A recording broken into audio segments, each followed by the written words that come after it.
बिस्मिल्लाहिर्रहमानिर्रहीम अस्सलाम वालेकुम नाज़रीन, आपको तीन दोस्तों की कहानी सुनाने लगा हूँ जिन्होंने पाकिस्तान के ऊपर तवील अरसे तक हुक्मरानी का ख्वाब देखा था। उनके ख्वाब कैसे चकनाचूर हुए, किस दोस्त ने बेवफाई की, इसके ऊपर आज हम वीलॉग के अंदर बात करेंगे और तफसील के साथ आपको वो पूरी कहानी सुनाऊंगा। जनरल कमर जावेद बाजवा और इमरान खान साहब ये बड़े अच्छे आपस में दोस्त थे और जनरल कमर जावेद बाजवा इस एतबार से बड़े प्रोग्रेसिव आदमी थे कि यार कुछ नया होना चाहिए। लोग पीपल्स पार्टी से, PMLN से और रवायती सियासत से बहुत तंग आ चुके थे और नए पाकिस्तान का ख्वाब देख रहे थे। फौज के अंदर भी ये बड़ी तेज़ी के साथ ये राय जोर पकड़ती जा रही थी कि हमने नया पाकिस्तान भी देखना है, नए पाकिस्तान के ख्वाब को शर्मिंदा ताबीर करना है। उसमें जो सबसे बड़े प्लेयर के तौर पर सामने आए वो जनरल फैज़ हमीद सामने आए। जनरल फैज़ हमीद, जनरल कमर जावेद बाजवा की जब आपस के अंदर राय मिल गई तो फिर इमरान खान साहब का इंतखाब हुआ कि इमरान खान साहब को ही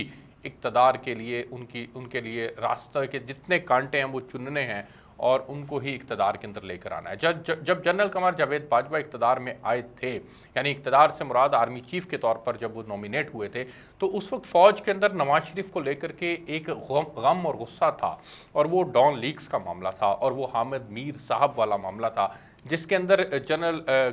राहील शरीफ साहब हामिद मीर पर हमले के बाद जब उन्होंने उस वक्त के DGISI के ऊपर इल्ज़ामात लगाए थे तो जनरल राहील शरीफ अगले दिन ISI हेडक्वार्टर गए थे और नवाज शरीफ साहब हामिद मीर की अयादत करने गए थे। तो एक गम और गुस्सा मौजूद था। उस गम और गुस्से को ना सिर्फ उन्होंने भांपा और भांपते हुए उनका ख्वाब भी था कि नया पाकिस्तान जो देखा है उस नए पाकिस्तान के ख्वाब को शर्मिंदा ताबीर भी करना है। तो उसके लिए इमरान खान साहब के रास्ते के अंदर आने वाली तमाम रुकावटों को चुनने का फैसला किया गया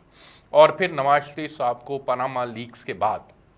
एक जवाब बनाकर पनामा लीक्स के बाद पाकिस्तान की पॉलिटिक्स से माइनस किया गया, उनके ऊपर मुकदमात दर्ज किए गए और जिन मुकदमात का इमरान खान बार बार हवाला देते हैं ये वो तमाम मुकदमात हैं जो नवाज शरीफ साहब के ख़िलाफ़ पनामा लीक्स की मद के अंदर जो है वो दर्ज हुए थे और फिर वो मुकदमात चलते रहे। उसमें साकिब निसार साहब जो हैं वो भी उनके साथी बने, उन्होंने भी उनकी मामनत की, मदद की और वो तमाम जुडिशरी के ज़रिए से एक पॉलिटिकली इंजीनियर्ड सिस्टम के ज़रिए से इमरान खान 2018 के अंदर इक़्तिदार के अंदर आ गए। फ़ौज में हाइब्रिड डेमोक्रेटिक सिस्टम का ख्वाब जो है वो ना सिर्फ हमेशा से देखा जाता है बल्कि उसके ऊपर जब मार्शल लॉ नहीं होते तो उस वक्त तक उसके बाद भी जो है इस सिस्टम ही के तहत आगे बढ़ा जाता है कि पॉलिटिशियंस को आगे कर दो और ख़ुद जो है वो बैक एंड के ऊपर बैठ कर फैसले करो। अब इन तीन आदमियों ने, जनरल कमर जावेद बाजवा साहब ने, इमरान खान साहब ने और लेफ्टिनेंट जनरल फैज़ हमीद साहब ने, इन तीनों ने हर तरह से जो है वो तय कर लिया कि हमने इनकी जो है वो हर सूरत के अंदर हम तीनों ने मिलकर जो है वो पाकिस्तान के अंदर इक़्तिदार के अंदर रहना है। हुआ इस तरह से, ये तय हुआ कि इमरान खान साहब को 2018 के अंदर ले आते हैं इक़्तिदार के अंदर। उसके बाद जब आपकी रिटायरमेंट 2019 में वक्त आएगा तो इमरान खान साहब आपको एक्सटेंशन दे देंगे। उसके बाद जब वो उनको एक्सटेंशन दे देंगे तो उसके बाद फिर जब जनरल कमर जावेद बाजवा के रिटायर होने का वक्त आएगा तो उस वक्त जनरल फैज़ हमीद आ जाएंगे आर्मी चीफ के तौर पर, इमरान खान उनको नॉमिनेट कर देंगे और फिर फैज़ हमीद साहब जो हैं वो 23 के अंदर इमरान खान को हेल्प आउट करेंगे और फिर 23 के बाद जब फैज़ हमीद की रिटायरमेंट का वक्त आएगा तो इमरान खान फिर उनको भी एक्सटेंशन दे देंगे और इस दौरान वो तमाम काम किए जाएंगे जो कि होने चाहिए, जिसके अंदर इमरान खान के रास्ते के दीगर जो कांटे हैं, जिसके अंदर इत्तेहादियों को साथ मिलाना होता है, उनके साथ ब्लैकमेल करना होता है, तो ये तमाम लोगों को आहिस्ता आहिस्ता जो है वो एक पॉलिटिकल मैनेज सिस्टम के तहत माइनस किया जाएगा और इमरान खान को मजबूत से मजबूत तर किया जाएगा। एक्चुअल के अंदर ये बेसिक प्लान था। अब हुआ इस तरह से कि एक मरतबा जनरल कमर जावेद बाजवा और लेफ्टिनेंट जनरल फैज़ हमीद, ये दोनों इमरान खान को जब 2018 के इलेक्शन होने वाले थे उस वक्त ये दोनों मिलने के लिए बनी गाला के अंदर गए। तो इमरान खान साहब जो हैं वो ट्राउज़र शर्ट के अंदर जनरल कमर जावेद बाजवा और DGISI जो बाद में हुए उनको जो है उनसे मुलाकात कर रहे हैं। अब दोनों ने जब मुलाकात कर ली, इमरान खान साहब से मुलाकात करके जब वो वापस आए तो लेफ्टिनेंट जनरल फैज़ हमीद साहब कहने लगे कि हर हंसते हुए उन्होंने जनरल कमर जावेद बाजवा से कहा कि ये हमारा मुस्तकबिल का प्राइम मिनिस्टर है और हम इसके ऊपर इन्वेस्ट कर रहे हैं। यानी उनको उनका तरीक़ेकार जो है ये पसंद नहीं आया था। ये बात मुख्तलिफ़ जगहों के ऊपर जो है वो पहले भी रिपोर्ट होती रही है, इसलिए हम आपको दोबारा इस बात की जो है वो तमाम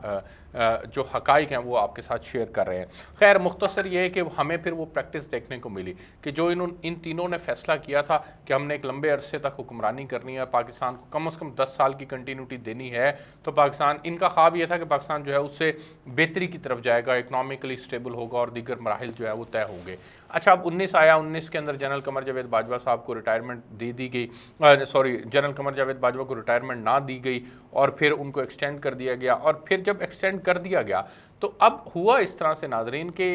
हर मरहले के ऊपर फैज़ हमीद साहब बतौर DGI से जब बाद में लग गए तो हर मरहले के ऊपर वो इनकी मदद किया करते थे, पॉलिटिशियंस की मदद किया करते थे। आपको कहाँ से शुरू करूँ, हर कहानी जो है वो इमरान खान की मुआवनत की निकलती है। असम्बली के अंदर कोई बिल होता था तो इमरान खान साहब के लिए जो है वो DGI साहब के फ़ोन घुमा करते थे और फिर पॉलिटिशियंस को मजबूर करके असम्बलियों के अंदर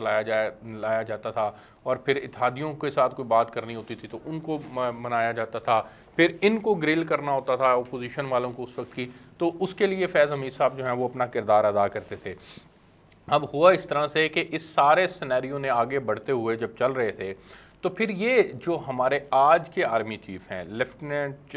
जनरल सैयद आसिम मुनीर साहब और लेफ्टिनेंट जनरल अज़हर साहब जो हैं, इन्होंने, और लेफ्टिनेंट जनरल साहिर शमशाद मिर्ज़ा साहब, ये जो ऊपर की जो टॉप क्लास थी, इन्होंने इस सारे प्लान को भांप लिया कि यार ये तो बड़ा अजीब बात है कि जनरल कमर जावेद बाजवा साहब जो हैं वो तमाम काम किए चले जा रहे हैं, पॉलिटिकली वो तमाम चीज़ें जो हैं वो इलेक्टोरल पॉलिटिक्स का बाकायदा हिस्सा हैं और फैज़ हमीद उसके अंदर सारी मुआवनत करता है और फिर आगे इनका फर्दर ये प्लान बन जाएगा तो फिर सारी सूरत हाल जो है वो मुख्तलिफ हो जाएगी। तो इन्होंने जनरल कमर जावेद बाजवा को ये बात बताना, कहना शुरू कर दी कि देखें, हम पर बार बार इल्ज़ाम लग रहा है कि हम पॉलिटिक्स का हिस्सा हैं। नवाज शरीफ साहब इल्ज़ाम लगा रहे हैं, मौलाना फजलुर रहमान लगा रहे हैं, आसिफ अली जरदारी लगा रहे हैं और ये दीगर तमाम पॉलिटिशियन लगा रहे हैं। तो इस राय को माइनस किया जाए, हर सूरत में इस राय को माइनस किया जाए। इस राय को माइनस करने की गर्ज से जनरल कमर जावेद बाजवा साहब ने फिर बाकायदा ये फ़ैसला कर लिया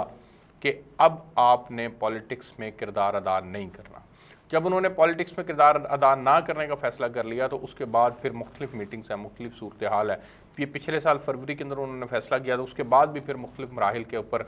इनको फैज़ हमीद साहब ने इनको इमरान खान साहब को मदद फराहम की। लेकिन फिर मसला यहाँ पर यह आया कि आसिम मुनीर साहब ने और अज़हर अब्बास साहब ने, साहिर शमशाद साहब ने बार बार हर कोर कमांड मीटिंग के अंदर कहा कि फैज़ हमीद, हमने जब फैसला कर लिया हमने पॉलिटिक्स का हिस्सा नहीं बनना, तो फैज़ हमीद जो है वो बार बार ये काम क्यों करता है। तो फैज़ हमीद को फिर प्रिंसिपली मना किया गया, बल्कि फिर उनको बतौर DGI जो है वो हटा दिया गया कि यार इनको कहीं और लगाओ, ये यहाँ से इनको हटाओ। और फिर जब नदीम अंजुम साहब आ गए तो उन्होंने तो बाकायदा फिर फैसला कर लिया कि हमने पॉलिटिक्स में किरदार अदा नहीं करना और उसमें कमर जावेद बाजवा साहब का किरदार जो है वो इम्पोर्टेंट था। जब फ़ौज माइनस हुई है, उन्होंने न्यूट्रल रहने का फ़ैसला किया है, तो इमरान खान तो खड़े ही बेसाखियों के ऊपर थे। इमरान खान साहब जो है वो उनकी इत्तेहादी उनको उस वक्त की अपोजिशन ने जो है वो इत्तेहाद करके गिरा दिया, उनकी हुकूमत को एक अदम एतमाद के ज़रिए से ख़त्म कर दिया। अब इमरान खान साहब ने तो फ़ैसला किया था, जो टाइमलाइन मैंने आपके साथ शेयर की कि हम इतने लंबे अरसे तक जो है वो यहाँ इक़्तिदार के अंदर रहेंगे,